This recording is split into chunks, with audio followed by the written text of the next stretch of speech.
this video I'm going to look at the BDP headlines function. Now headlines is something that we use to bring out or to draw out the attention to specific content on our pages. So I'm just going to create, this is a headline, and I'm going to show you actually two ways of doing this. Alright, so I'm going to create some content that is going to represent a basic page. Okay, so I've created a bit of content. Let's just have a look at the page. So this is what it looks like. So we need to get this to be more, how would you say it, in your face, or to bring attention to some of the portions of the site. So the first thing we want to do is we just want to create a large effect to this headline up here. And what I'm going to do is I'm just going to give myself some space to work with. I'll click on the headline editor, and I think I'm going to start by using a nice full yellowish headline, and let's make this big. Let's make it 36 pixels, and I'm going to insert this there, and I'm going to take this headline I've got, I'm just going to dump it right there. Alright, so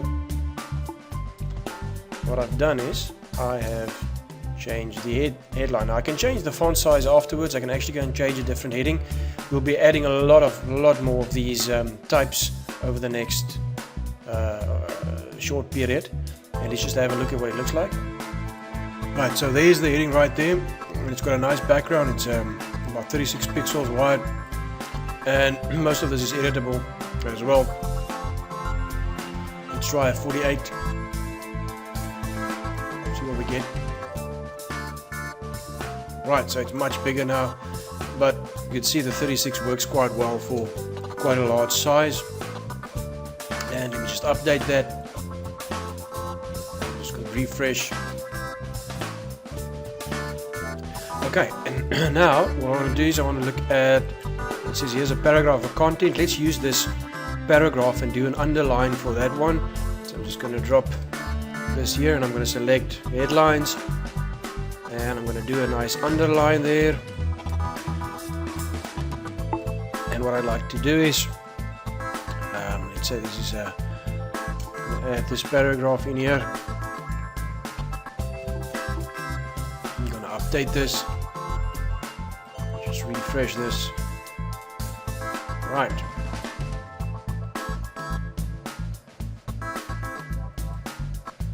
And I just removed some of the content, and let's just make this a little bit bigger. Update this. Fresh. Okay, so there's the content. It's paragraph, it's underlined. What you need to remember is we're using images here, and if we're going to go into the next line, it might be that you're going to find that if the text or the font size isn't big enough, that the line is going to be on the wrong side of this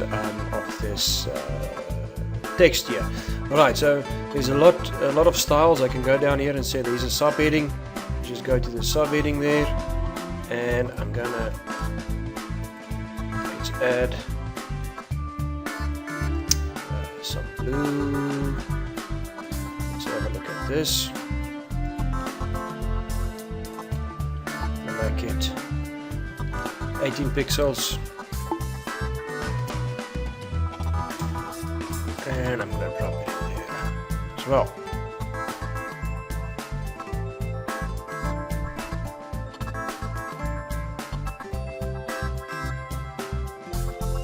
Alright, so it says there's the subheading for the page, and let's add a bit more content.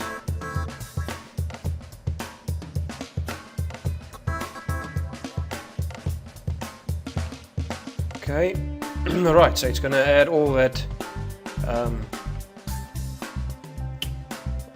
coloring into the back of it, that images.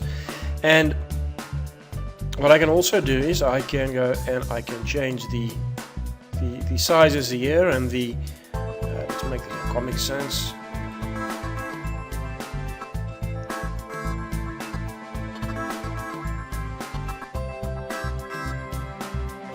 And you can see it's using the different type of